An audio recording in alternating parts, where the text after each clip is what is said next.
Hello out there, it's been a long week filled with juicy stories, and I am here to keep you abreast with top stories making the rounds.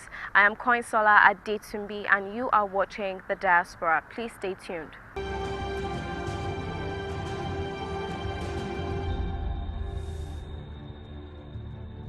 Over 2,030 online registered participants from the United States of America, the United Kingdom, China, Jamaica, India, New Zealand, South Africa, Thailand, and others, with about 5,000 viewers who were streaming live via the social media platforms as we celebrated the National Diaspora Day on July 25th, 2020.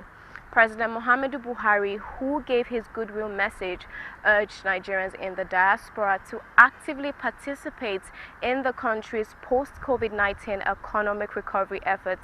He urged his compatriots whose home remittances exceed some $25 billion annually in 3 years not to forget their fatherland after COVID-19.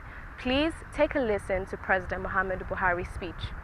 I congratulate Nigerians in diaspora as we celebrate the National Diaspora Day 2020.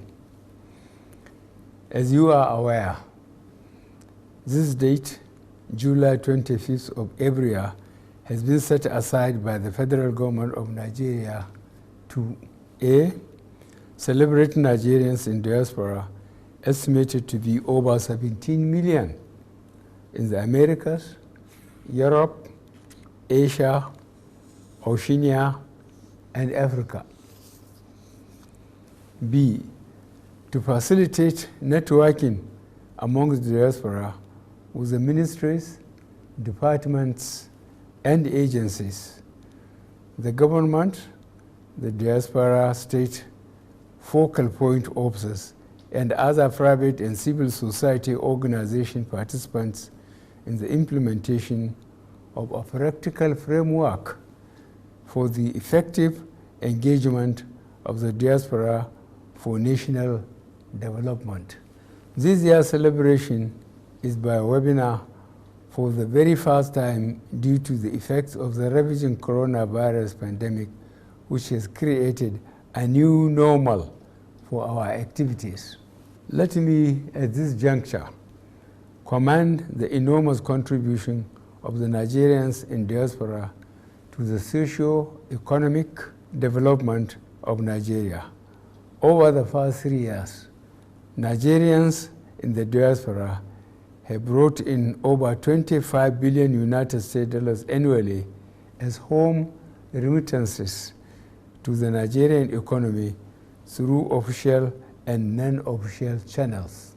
This is about 6% of our annual GDP and upwards of 80% of our annual budget. This has impacted our livelihoods of Nigerians in terms of education, health, housing, and estate development, industry, trade and investments, agriculture, and technology skills transfer. In terms of diaspora home remittances, Nigeria is rated as the #1 in sub-Saharan Africa, and this is still growing, especially with the advocacy and mobilization programs of the newly established Nigerians in Diaspora Commission. Nigerians in diaspora are also known to be engaged in skill transfer in ICT and industry. They are also active in our universities as lecturers and in carrying out medical missions. It is therefore my sincere hope that even with the depressed economy under stress in the year 2020 due to the COVID-19 pandemic, Nigerians in the diaspora would rise up to the occasion of not abandoning their country of origin, Nigeria, but to be active in our post-COVID-19 economic recovery efforts.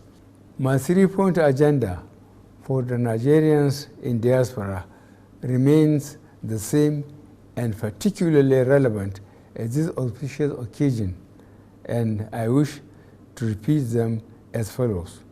A, you are our ambassadors at large by your behavior and character in your host countries.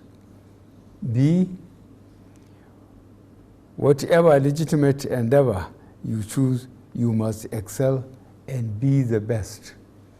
C, do not forget home, Nigeria, by giving back and engaging in its development.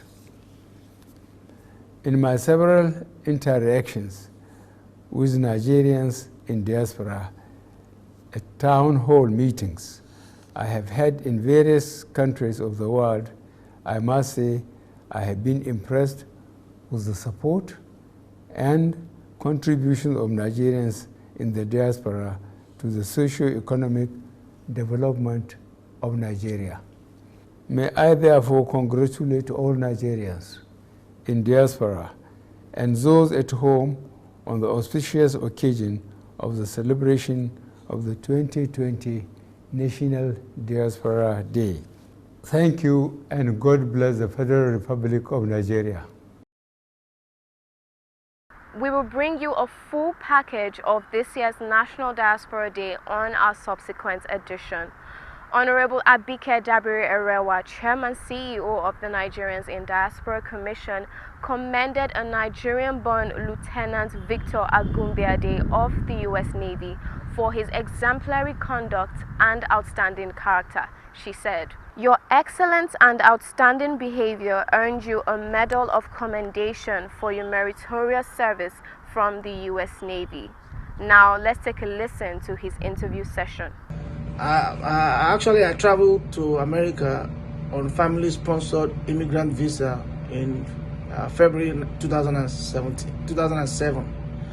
And that was actually after 3 failed attempts of getting a British visa to study at Kensington College of Business. When I get to America, I actually traveled in February to Minnesota, which was one of the coldest states. It was very shocking to travel from the tropical weather and then find yourself in the temperate environment, the coldest time, coldest season, coldest state. But when I got there, I knew God took me there. So, as a Christian, I prayed and I committed my career plan to God's hand. And after the prayer, I had a dream in which I saw myself in a U.S. Navy warship, and right then I knew that was an answer to my prayer. So after I had a little thought about it, due diligence, consulted some family members and friends, I decided to join the U.S. Navy as storekeeper on 27th February 2008. And one of the reasons why I joined as a storekeeper was then I was a foreigner. I couldn't.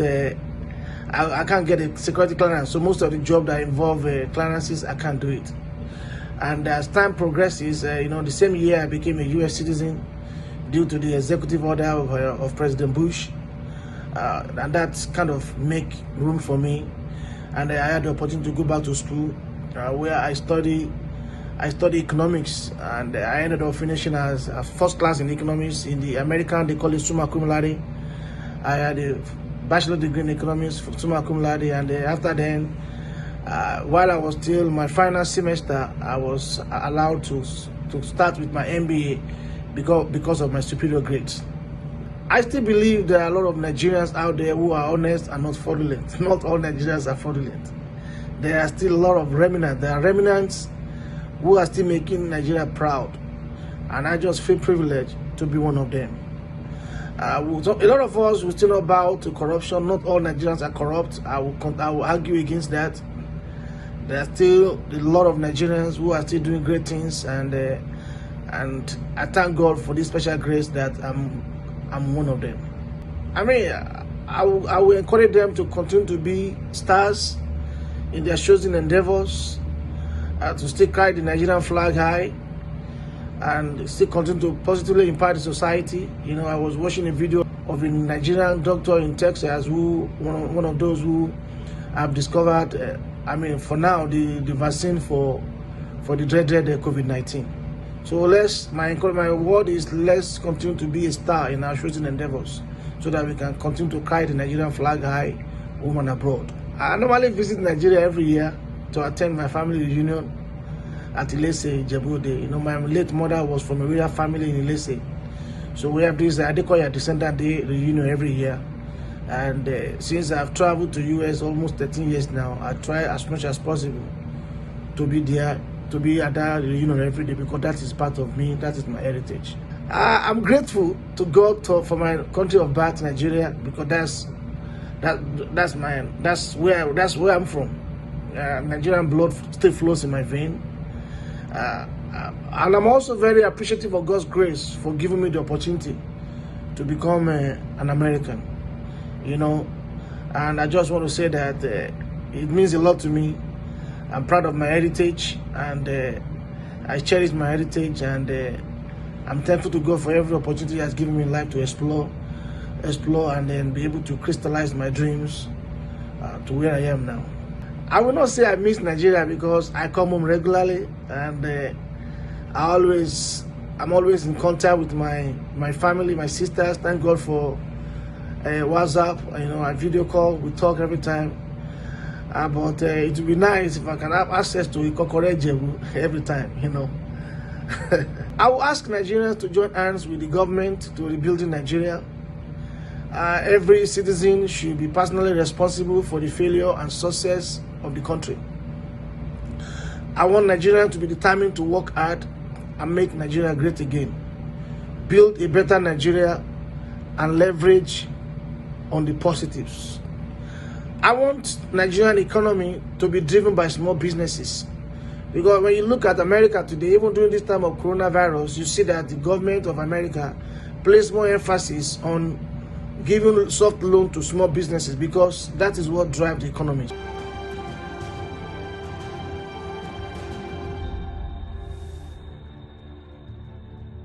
To constructively and productively engage Nigerians in the diaspora for effective national development, NIDCOM at the sub-national government level created the Diaspora Focal Point Officers for better interface and engagement.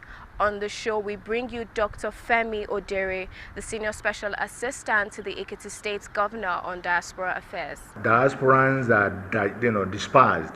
That's pretty much where the word came from. They are dispersed all over the world. So it becomes necessary that in order for me to get to be effective in this new job, I must deploy technology as much as possible to harness the potential and actually interact with them and network with them as to what we want them to do and how they can be of assistance to the administration of Governor Kayode, if I may. So the easiest thing that I did pretty much was to set up a WhatsApp platform. And the idea is very simple. You are all aware of these remittances that Nigerians do send home. The figure for 2018, if I'm not mistaken, by the World Bank and I believe to some extent PricewaterhouseCoopers was in the area of like $225 billion that Nigerians in diaspora sent home in 2018. The figure for 2019 is yet to come out. And if you are aware of how monies are sent by Nigerians from all over the world, you go to a remittance agent with your money, and let's assume that you want to send $200 to your loved ones for whatever reason. The remittance agent charges the customer in two different ways. They charge you for procuring their service, and they also charge you for converting that $200 into the local currency. The global average that a remittance company charges somebody who procures the service, let's say I'm using that $200 as an example, is about 17% that they will charge as fee for procuring their service. 17% of $200 comes to like maybe $14. So that means you'll be paying $14 on top of the $200 that you want to send to your loved ones. That money is for them. Why is it so? Well, it has always been so because nobody has challenged them that there is a way for these profits.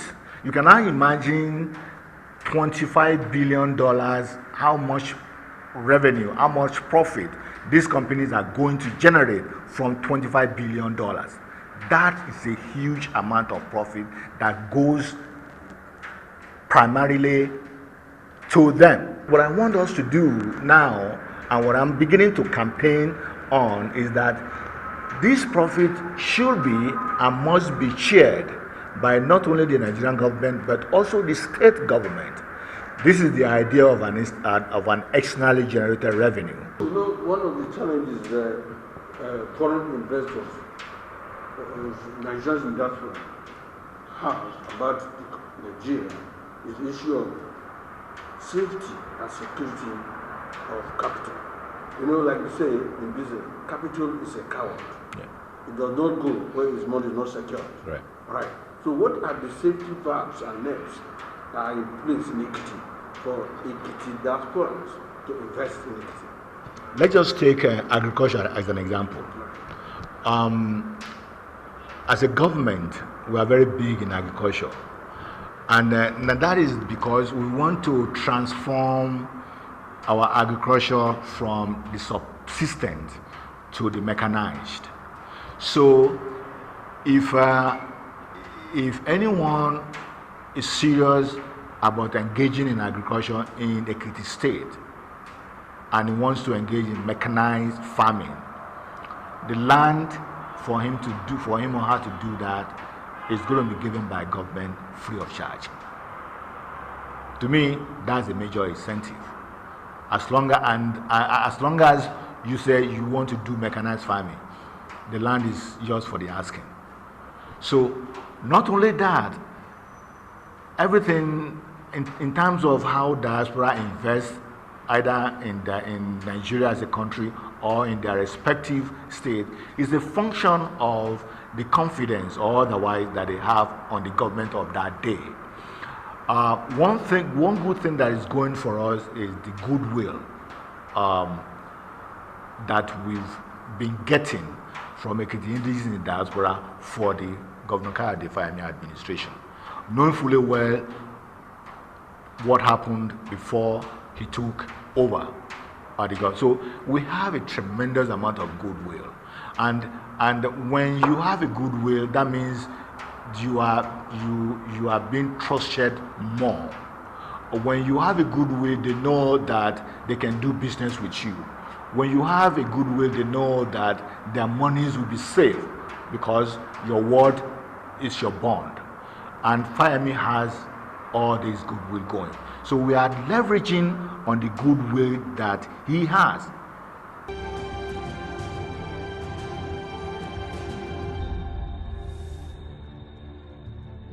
Gbé fún àgbàwo párò lọ lọ́hùn-ún gba ọdẹ ológun.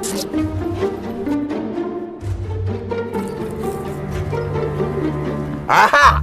Hello, how are you? All right, now I wait for diaspora and I get talk with this money. No be you wey dey Bariga or wey dey Mushin or Makoko. Hold up. Yeah. Okay. Una see this link? Now for una waiting for diaspora. Wey see the doubt whether Falu dey Nigeria.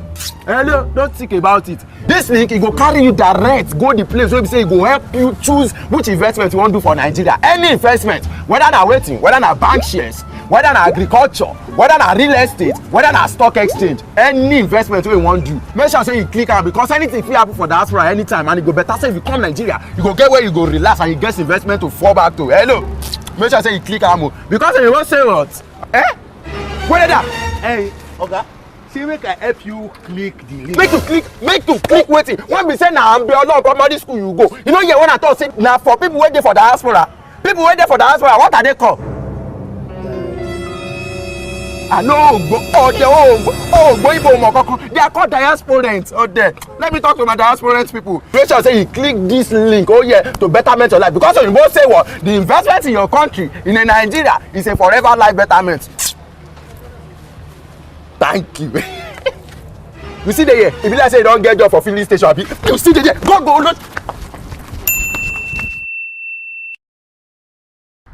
Welcome back. Now, during the course of the week, many Nigerians were evacuated from various countries. Let's give you an update on the evacuation. Air France flights conveyed 35 Nigerians from France and other European countries, with 32 other nationals who arrived in Nnamdi Azikiwe International Airport. 109 Nigerian victims of trafficking were evacuated from Mali. 289 Nigerians arrived Abuja from the United States of America on the 4th evacuation flight on Wednesday, 29th July 2020, New Jersey. All evacuees tested negative to COVID-19 before boarding and are now on the 14-day self-isolation as mandated by the NCDC, the Federal Ministry of Health, and the Presidential Task Force on COVID-19.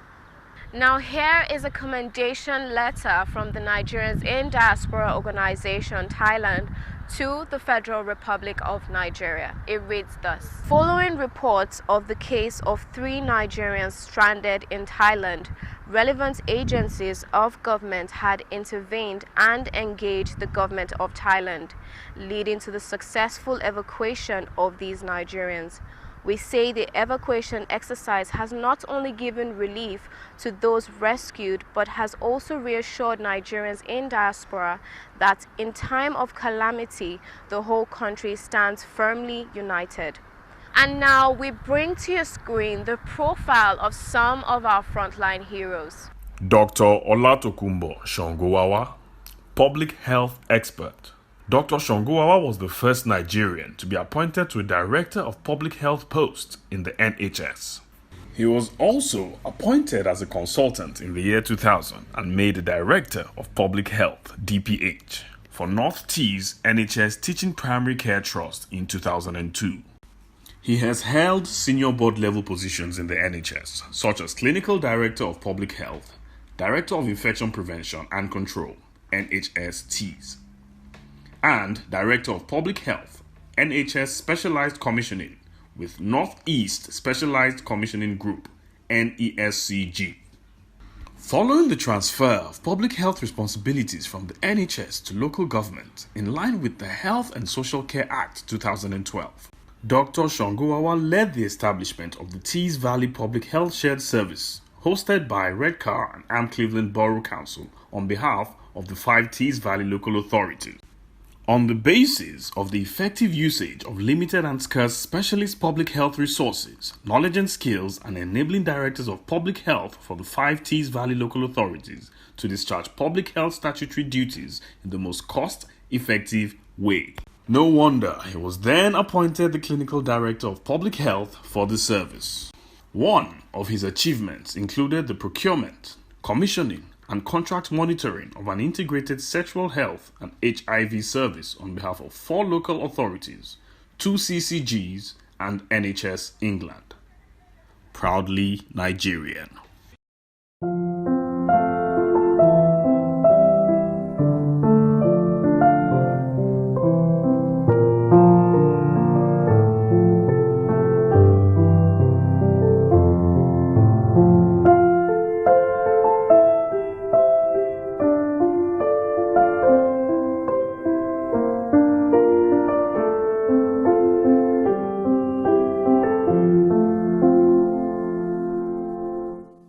Thank you for staying all through the program. We hope it's been worth your while. And in case you have anything to share with us, please do not hesitate to do so as we expect feedback on our show. Remember, you can reach us on all our social media platforms. On Facebook at Nigerians in Diaspora Commission, on Twitter at NIDCOM_gov, on our Instagram page at NIDCOM_gov, on our YouTube page at NIDCOM_gov, and on our website at www.nidcom.gov.ng. You can also join us on DSTV at NTA Network on Friday at 10:30 a.m., on NTA International on Tuesday at 6 a.m. and 10:05 p.m., on NTA News 24 on Friday at 2:30 p.m. and on Sunday at 11:30 a.m. You can also join us on WAP TV on Thursdays at 9 a.m. and on WTV on Wednesdays and Sundays at 8 a.m. I remain your host, Koinsola Adetumbi. See you next time.